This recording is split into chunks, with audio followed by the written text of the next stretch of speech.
Makanya jamaah sekalian, kita yang menyebabkan tergoda nafsu dan hawa nafsu kita, berarti kita harus tahu sebabnya apa. Kalau sebabnya terlalu panjang mata kita, melihat kanan kiri, suka terpengaruhi dengan gambar-gambar, berarti harus jaga pandangan, jaga mata. Kalau sekali pandangan boleh, sekali ya. Allah halalkan kalau sekali. Maksudnya sekali apa? Oh, astagfirullahaladzim. Kalau sudah melihat bukan halal kita, bukan hak kita, bukan muhrim kita, ini sudah lihat kan? Bikin astagfirullahaladzim. Udah langsung. Tapi ada yang juga pemuda-pemuda yang akal-akalin masalah ini. Begitu saya negur seorang pemuda, dia melihat sekali. Ustaz, masih sekali Ustaz. Panjang nih.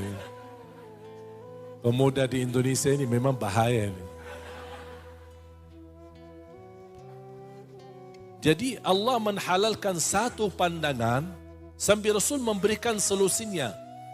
Rasul SAW bersabda, ketika kita melihat satu kali dan langsung segera beristighfar, Allah Subhanahu wa Ta'ala akan menggantikan dengan cahaya di hati. Akhirnya semakin lama, semakin merasa kenikmatan di hati kita. Keindahan iman, keindahan menjaga pandangan. Tapi kata Rasulullah, kalau membiarkan mata melihat, akhirnya akan berhasil syaitan melimbarkan panahnya.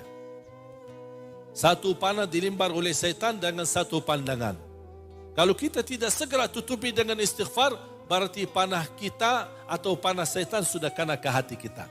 Lama kelamaan titik hitam, terlalu banyak titik hitamnya, akhirnya kita merasa keberatan terbangun salat tahajud malam hari.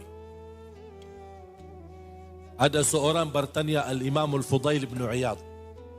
Ada riwayat Imam Al-Hasan Al-Basri. Aku dulu biasa suka tahajud, suka salat malam. Tapi tiba-tiba kok merasa berat. Kalau mau bangun susah. Padahal sudah saya siapkan diri untuk membangun malam hari. Apa sebabnya? Aku merasa keberatan bangun. Apa kata Imam Al-Hasan Al-Basri? Kabbalatka dhunubuka wa ma'asik. Terikat dirimu gara-gara dosa dan maksiat. Terpengaruhi dosa maksiat itu. Kehilangan khusyuk pasti sebabnya dosa maksiat.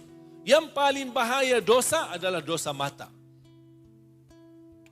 Memang tidak terlalu terasa di saat kita lihat. Tapi lama kelamaan hal yang kita pandangi dan kita lihat menjadi sebuah kebiasaan, akhirnya hati kita rusak. Tidak bisa menikmati ibadah ketika kita jaga ibadah. Tidak akan merasa indahnya baca Al-Quran. Tidak akan merasa indahnya membaca atau menikmati salat kita. Semuanya berubah. Bahkan merubah akhlak dan sikap orang lain terhadap kita. Itu semuanya gara-gara dosa kita. Sampai ada seorang ulama berkata, saya bisa tahu diri